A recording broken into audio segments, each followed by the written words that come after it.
Food prepared by adorable goddesses, as it's known, has the quite unique ability to take one to a whole new world. Quite literally, because this Donghua adorable food goddess is an isekai. Not only are the foodgasms on par with anime Food Wars in terms of depicting sexual metaphors over just one bite, but our protagonist is transmigrated to a world with actual war going on. I'm still losing my mind over the collision of genres in this show.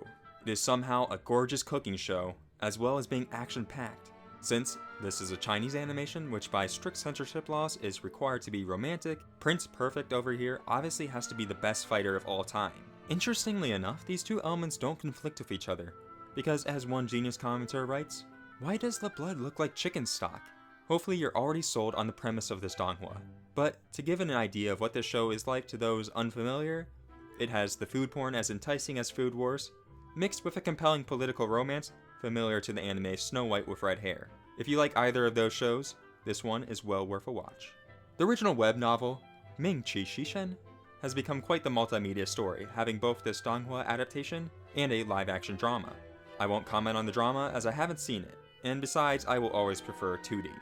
The drama, from what I can tell, takes a completely different angle that seems more fitting of the other English name, Cinderella Chef, heavily playing up the predestined couple before we even know who these two characters are. On the other hand, I feel the English name Adorable Food Goddess is much more fitting for the Donghua because our protagonist Shen is so cute. In fact, what convinced me to watch this show was simply seeing this clip of Jin doing a routine of prepping to cook by untying her hair, only to tighten it up by tying it back up again. It is quite the silly routine, but there's nothing not to love about these repetitive sequences. Her phrase, "Next watch me," is as iconic a way to start a cooking sequence as Soma's genius way of ending a scene in Food Wars with But hold on. Before digging in, I have to talk about Shi Chunlu, the dumb mule. Chunyu is the main love interest, Prince Fricking Perfect, stoic as a rock, and already married to Jinxuan by episode 1. The first arc of the show is quite interesting because when Jinxuan transmigrated, she had no opportunity to learn why she is now the daughter of a politician about to get wedded in an arranged marriage. Before being able to collect any information, bandits swoop in and capture her to marry her off to Chunyu instead.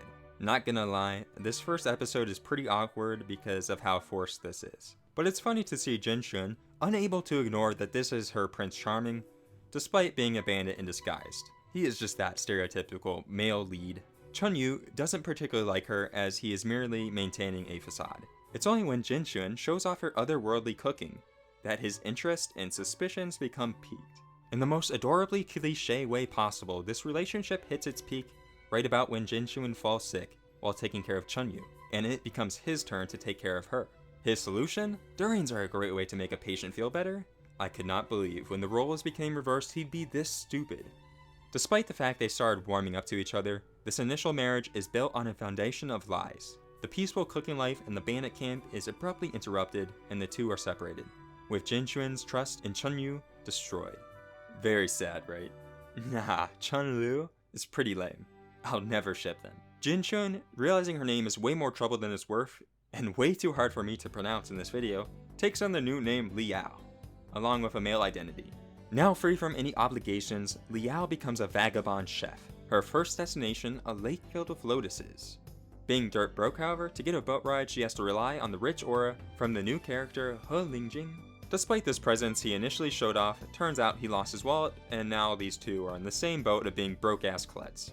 I can't stress enough how the spirit of these two insane homeless characters is way more enjoyable than how Jinxuan was kept hostage by bandits earlier in the season. The dramatic stakes are gone, replaced by two lackadaisical fools. Half of one episode, for example, is about stealing a watermelon. The comedic dynamic these two characters share, as they play rock, paper, scissors over who has to commit the crime, stylized as a JoJo reference, is the perfect encapsulation for why this show is so much fun. The scene falling is presumably as sweet as that melon they stole, because later pretending he ate the whole melon, Lingjing reveals he actually just hid the other half from Yao. I never knew one melon could cause so much bonding. Unfortunately, this isn't the main pairing.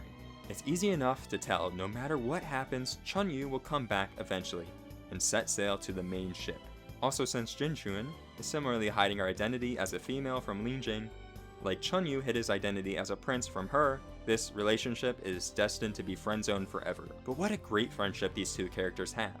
So good, in fact, Lin Jing has to question multiple times if he is even straight. This point eventually develops so far, he has to ask his more experienced friend for advice. This show practically could be BL, and I rest my case that it would be better if it in fact was. I wouldn't normally come to this conclusion, but I only speak the truth here. I do enjoy most of all the bread and butter of the show being a relaxing cooking anime. No matter how cool Chun-Yu looks as he slices down bandits, when this show settles down to Liao becoming one of the head chefs at a restaurant, the show is way more enjoyable. Let me please just enjoy watching this adorable cooking goddess at work, and this cute confusing romance she has with Lin Jing. Then Chun-Yu just struts back in and suddenly Yao is a actual drunkard. She sure is cute while drunk, but I crave food, not liquid.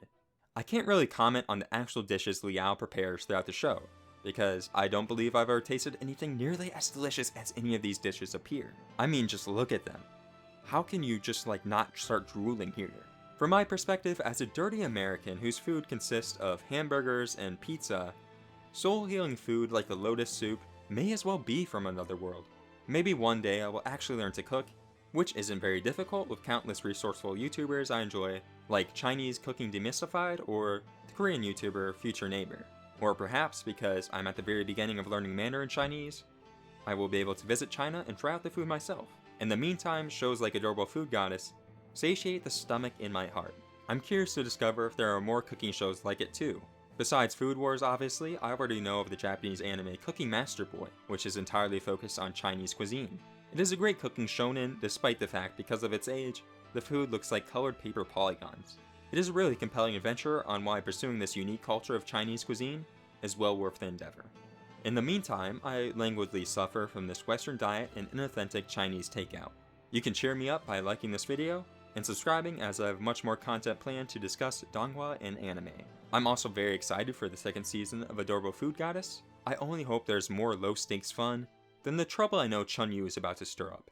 Let me know in the comments if you've seen the show, who you ship. I'm curious to see how many people will agree with me. If you haven't seen the show yet, go do that. It's officially uploaded to YouTube with English subtitles. I'll see you next time.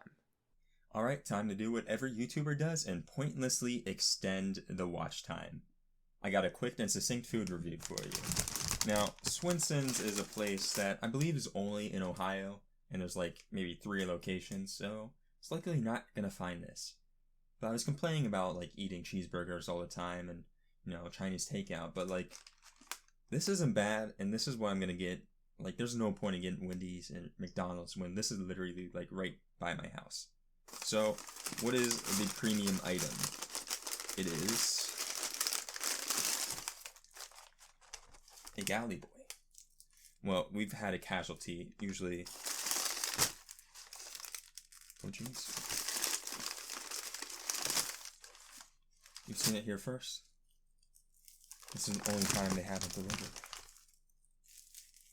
I'm surprised. Is this the real thing? Because usually there is an olive on top. This is the first time I've never seen it. So, yeah. I'm gonna cry, there's no olive. But yes, look at this. It's beautiful.